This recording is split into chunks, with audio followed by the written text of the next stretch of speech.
양도소득세 특례와 신고납부에 대해 알아보겠습니다. 2월 과세는 주로 배우자 간의 재산 양도와 관련이 있습니다. 양도 조건은 직계존 비속에게 증여하는 경우로서 주식 제외 1그룹의 자산을 다룰 때 5년 이내에 양도하는 경우가 해당합니다. 다만 사망으로 인한 양도나 고시일 2년 이전에 수용 취득한 경우 또는 비과세로 처리하겠다는 의사가 있는 경우는 2월 과세의 대상에서 제외됩니다. 2월 과세 적용 금액과 미적용 금액 중 큰 금액이 적용되며 지분 분할의 경우 각각을 계산하여 누진세율로 인해 납부해야 할 세금이 적어질 수 있습니다. 2월 과세에서는 증여자 취득 당시 기준으로 시가 장특 세율 적용하며 증여세는 필요경비 산입합니다. 가업상속공제 2월 과세는 가업상속공제분에 대해 양도 시 피상속인이 가지고 있는 자본 이득을 과세하는 것을 의미합니다. 이를 계산할 때는 취득가액은 피상속인이 가지고 있는 취득가액에 가업상속공제 비율을 곱하고 상속 개시일 시가의 비율을 뺀 값을 사용합니다. 부당행위 계산 부위는 저가 양도와 고가 양수와 관련이 있습니다. 3억 원 이상 또는 5% 이상의 특수관계가 있는 경우 부당행위로 시가를 양도가로 봅니다. 증여 후에 양도행위를 부인하기 위해서는 특수관계가 있어야 하며 양도세 대상 자산 5년 이내에 발생하며 2월 과세가 아닌 경우에 해당합니다. 이 경우 실질적으로 세금을 부담하는 증여자는 증여세 환급을 받을 수 있으며 수증자는 연대로 납세 의무가 있습니다.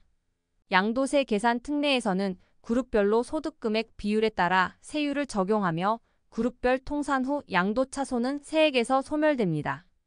고가주택의 경우 양도차익을 양도가에서 12억 원을 뺀 값으로 계산하며 부담부 증여의 경우 양도 시 가액의 채무인수액 비율을 곱한 값으로 계산합니다. 이때 신고기한은 증여세과 같이 3개월이며 제척시한은 10년 또는 15년에 해당합니다. 양도소득세 납세 절차는 예정신고와 확정신고로 나뉩니다. 예정신고는 양도일부터 2월 말까지 이루어지며 주식의 경우에는 반기 2월 말까지도 가능하며 부담부의 경우에는 3월 말까지 신고합니다. 수용 추가 보상금의 경우 추가 확정일부터 2월 말까지 신고하며 단순 보상금 수급 지연으로 인한 신고 및 납부기한 연장은 해당 없습니다. 확정 신고는 소득세와 동일하게 이루어집니다.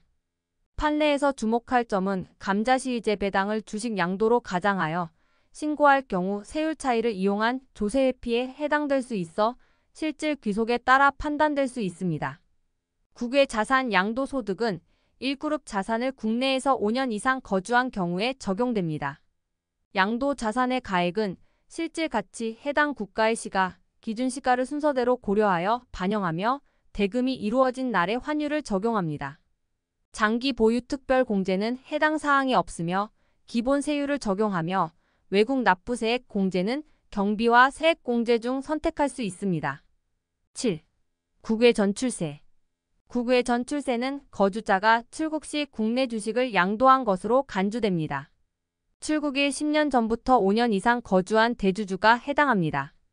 양도가액은 간주액을 적용하며 실제 팔았을 때 조정세액 공제, 외국 납부세액 공제, 비거주자 세액 공제 등을 양도일부터 2년까지 경정 청구할 수 있습니다.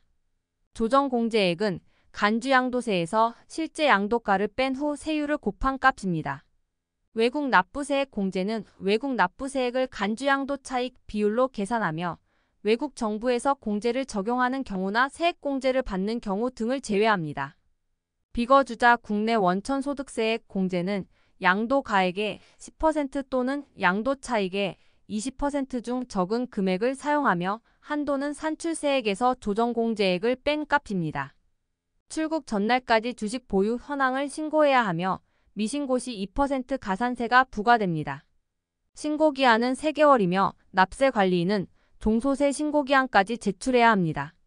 납부유예는 담보를 제공해야 하며 5년국의 유학자는 10년 내에 미양도한 경우 그날로부터 3개월 내 이자 가산하여 신고해야 합니다.